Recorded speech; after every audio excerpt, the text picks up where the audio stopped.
درمیان یسوع مسیح حیات کا چشمہ میرے لیے، اور کانٹوں کا تاج سر پر خوشی سے سجا دیا، پسلی میں ہنس کے کھا لیا نیزہ میرے لیے۔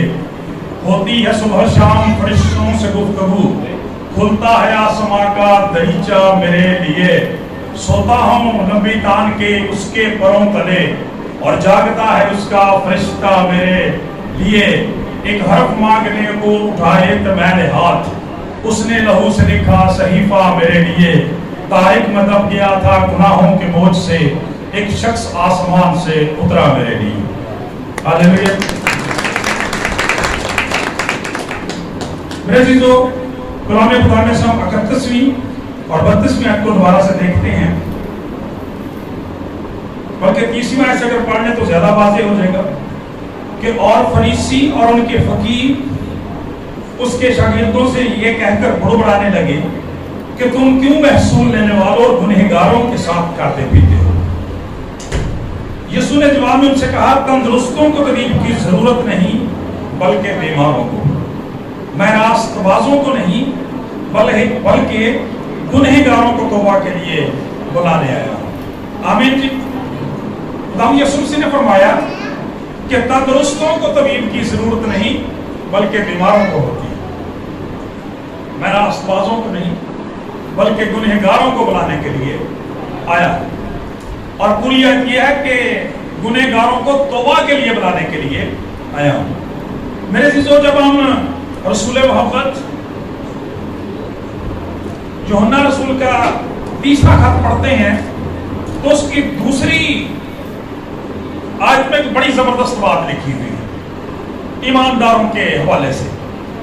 اگرچہ یہ بات اس شخصیت کے حوالے سے کہی گئی ہے جن کے نام یہ خط لکھا گیا ہے، پیارے، یہ ان کا نام یہاں پہ دیا گیا، ان کے تعلق سے کی گئی ہے، تو بھی بڑی زبردست ہے کہ اے پیارے، میں یہ دعا کرتا ہوں کہ جس طرح تو روحانی ترقی کر رہا ہے اسی طرح سب باتوں میں ترقی کرے اور تندرست رہے۔ آمین۔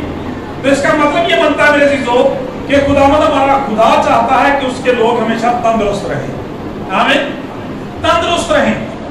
اور اس آیت کو جب ہم تھوڑا ڈیپلی دیکھتے ہیں تو ہمیں پتہ چلتا ہے کہ خدا چاہتا ہے کہ ہم روحانی طور پر بھی تندرست رہیں اور جسمانی طور پر بھی تندرست رہیں۔ اور آج کا حوالہ جو ہے یہ ہمارے لیے خوشی کی خبر رکھتا ہے کہ ہمارا طبیب اعظم خداوند یسوع مسیح شافی، زندہ، نجات دہندہ، جس طرح سے اس کا کلام دو داری تلوار ہے، وہ ہر دو طرح کا شافی ہے، یعنی ہمیں جسمانی شفا بھی دینے کی قدرت رکھتا ہے اور روحانی شفا بھی دینے کی قدرت رکھتا ہے۔ ہم آپ کو یاد ہوگا اس سے پہلے ایک جمعے میں اس بات کو دیکھ چکے ہیں کہ خداوند یسوع مسیح نے اپنی زمینی زندگی میں بہت سارے بیماروں کو، لاچاروں کو، مفلوج زدہ لوگوں کو، کوڑ زدہ لوگوں کو، اور یہاں تک کہ مردوں تک کو بھی زندہ کیا۔ آج اس تصویر کا دوسرا رخ ہم دیکھیں گے جس پر تھوڑی سی ہم غور کریں گے تھوڑی دیر کے لیے، وہ یہ ہے کہ خدا کا کلام ہمیں یہ بیان کرتا ہے کہ ہمارا بدن جو ہے، انسانی جسم جو ہے، وہ روح جان کا مرکب ہے۔ روح، جان اور بدن، تین چیزیں۔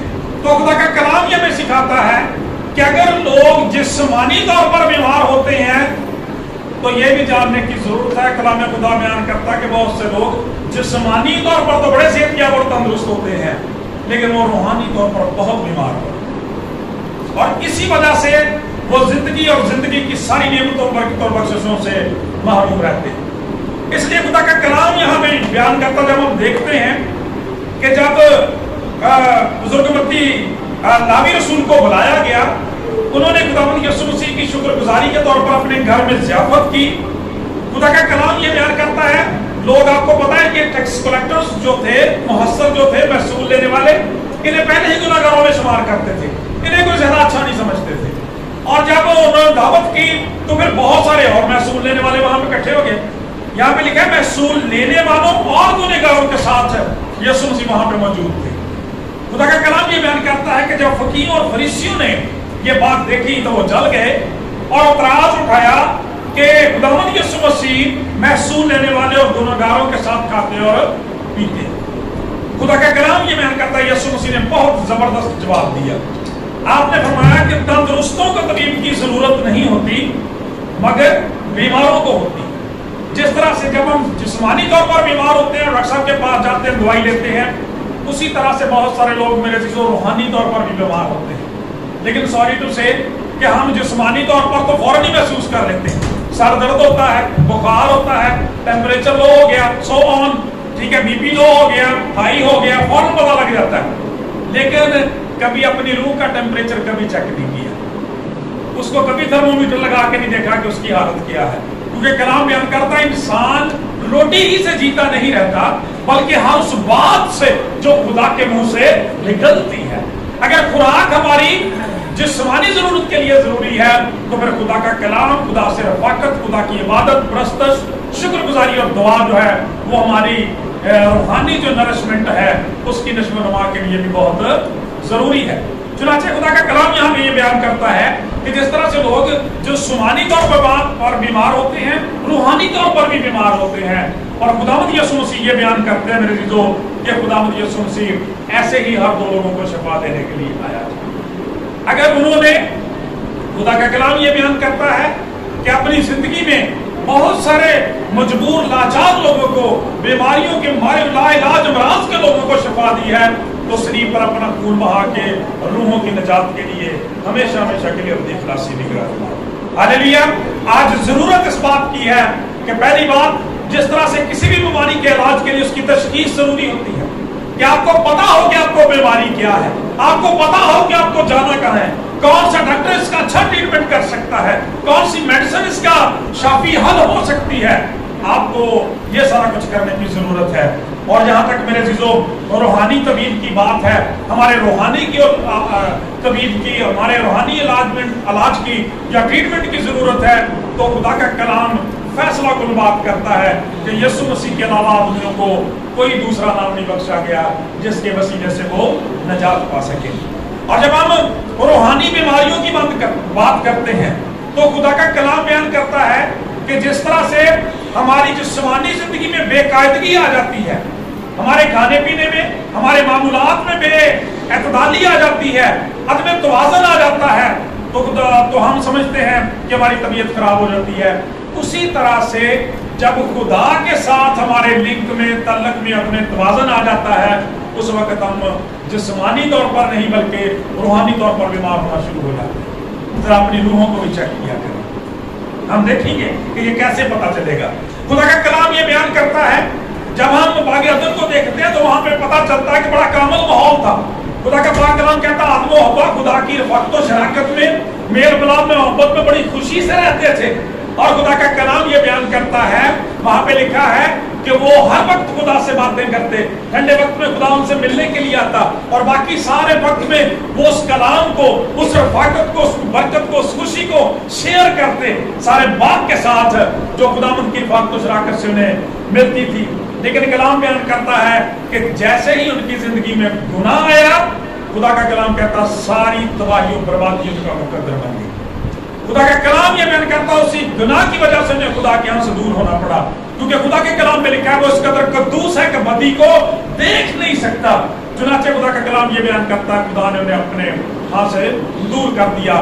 यूं जब गुनाह आया तो वो जो बात कही गई कि जिस रोज तूने उसमें से खाया तू मर जाएगा, वो अमली तौर पर पूरी हो गई। कि उसका मतलब ये था कि जब गुनाह जिंदगी में आता है, इंसान की रूह मुतासर होती है और उसका तल्लुक खुदा के साथ टूट जाता है, जिसका हतमी नतीजा ये हुआ कि पहले उनकी रूहानी मौत वाक़या हुई, यानी खुदा से अलहदगी हो गई, और फिर उसका नतीजा ये हुआ कि उनकी जिस्मानी मौत भी उन पर वारद हो गई। मेरे चीजों, उसी रोज से आज तक खुदा का कलाम का ये फतवा है कि सब ने गुनाह किया और खुदा के जलाल से महरूम है। याद रखें, खुदावंद यीशु मसीह को क्रिटिसाइज किया जा रहा है कि आप गुनाहगारों के साथ करते हैं, आप महसूल लेने वालों के साथ बैठते हैं। खुदा का पाक कलाम बयान करता है कि आप आए ही इसीलिए थे ताकि गुनहगारों को निजात दे सके। आपको याद ही होगा कि जब खुदावंद यीशु मसीह पैदा होने वाले थे, बुजुर्ग यूसुफ ने जब मुकद्दसा मरियम को छोड़ देने का इरादा किया तो उन्हें यूं तसल्ली दी गई थी कि जो कुछ उनके पेट में वो रूहुल कुद्स की कुदरत से है। अपनी बीवी को अपने यहाँ ले आने से ना डर, उसके बेटा होगा तो उसका नाम यीशु रख देना। क्योंकि वही अपने लोगों को उनके गुनाहों से नजात देगा। जोरदार तालियां लगाए। बात समझ गया कि गुनाह है बेसिकली जो हमें रूहानी तौर पर बीमार कर देता है। गुनाह क्या है? बेअतदाली है।